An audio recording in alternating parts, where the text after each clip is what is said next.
有一種美叫稻城亞丁嘅秋天，金黃柏樹，連綿山紋，藏寨同牛羊交織成絕美夢幻畫卷。第一站嚟到蘆定橋，好好看。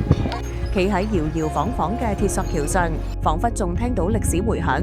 翻越折多山，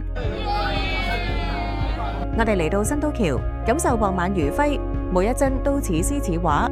一路向上，穿越群山，途中打卡天路18關，同海拔4718米嘅卡子拉山，最終抵達世界高城理塘。喺勒通古鎮，行過中央家措曾經眷戀嘅土地，千戶藏寨嘅煙火氣裏面，藏住最深嘅虔誠。呢度就係稻城亞丁，水藍色星球上最後一片淨土，喺落湧牛場、金色草甸、蜿蜒溪流同神聖雪山同框，每一眼都似翻開精美油畫。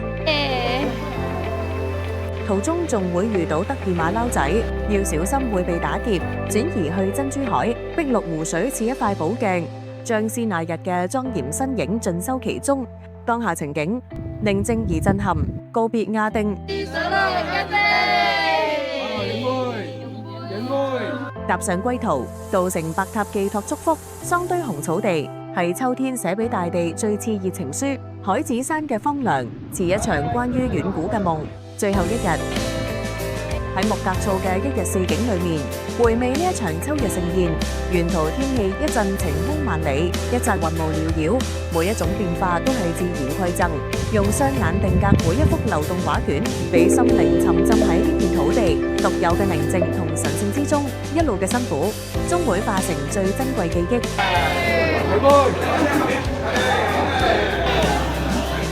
你準備好奔赴呢場限定秋色未？秒速關注更多筍嘢，跟實領華旅遊社。